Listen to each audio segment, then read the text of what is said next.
Alo. Her şey insanla güzel.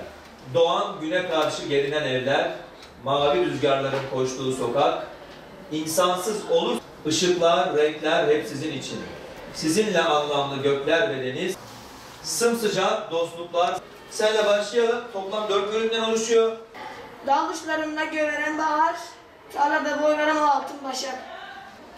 Her dizesindeki hece sayıları birbirinden farklı olabilir. Aynı. Bunlar neyi sağlıyor? Şiirde ahenk. Çok güzel olacak. İyi ki de açıldı, okulları çok özledik. Yani iyi ki de açıldı. İyi geçiyor. Yani çok güzel geçiyor. Okullar açılınca yani mesafemize çok dikkat ediliyor. Mesela sosyal mesafe sürekli maske takılıyor. Sürekli maske takılıyor, yoksa yani izin verilmiyor. Sürekli maskeliyiz. Yani okullar uzun süre bir kapalıydı. Ondan sonra açıldı. Okullar 2 günlüğüne açıldı ama bizimki kurs olmak üzere 6 gün. Yani çok mutluyuz okullar açıldığı için. Hocalar sürekli uyarıyor. Maskeler sürekli takılıyor. Maskeler çıkınca hocalar uyarıyor. Bahçede şu an nöbetçi öğretmenler var. Dikkat ediyoruz. Güzel oldu, yani okulu özlemiştik zaten. Böyle dersler de çok verimli geçmiyor ama yine de okula geliyoruz, arkadaşlarımızla görüşüyoruz. Uzaktan da olsa güzel oluyor. Okullar kapalıyken evde dersimizi dinliyorduk EBA TV'den. Milli Eğitim Bakanı'na, Ziya Selçuk'a teşekkür ediyorum okulları açtığı için. Az da olsa güzel yani.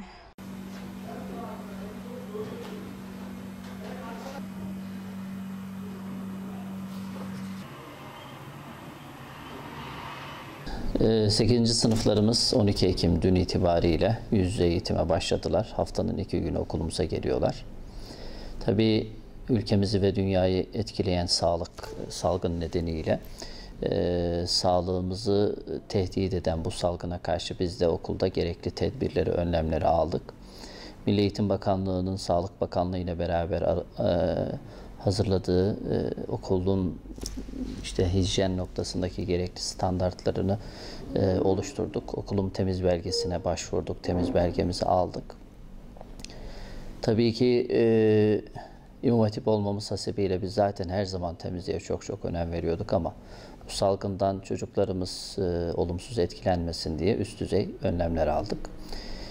Katlarımızda, sınıflarımızda dezenfektanlarımız, yine sosyal mesafemizi koruyacağımızı gösteren uyarı levhalarımız. Bunlar alındı. Sınıflarımız mesafeye uygun bir şekilde ayarlandı. Hocalarımız sınıfta maskeli bir şekilde derslerini anlatıyorlar. Yavrularımız da teneffüste yine hocalarımızın kontrolüne, mesafelerine dikkat ederek teneffüslerini yapıyorlar. Şu an aksayan ya da riskli görünen bir durum yok. Çocuklar çok mutlular. Biz de mutluyuz tabii ki. Okullar çocuklar olmadan bir yaz havasında.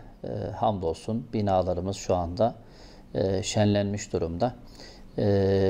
Ümit ediyoruz, temenni ediyoruz. Bu salgının etkisi gittikçe düşsün ve bitsin inşallah.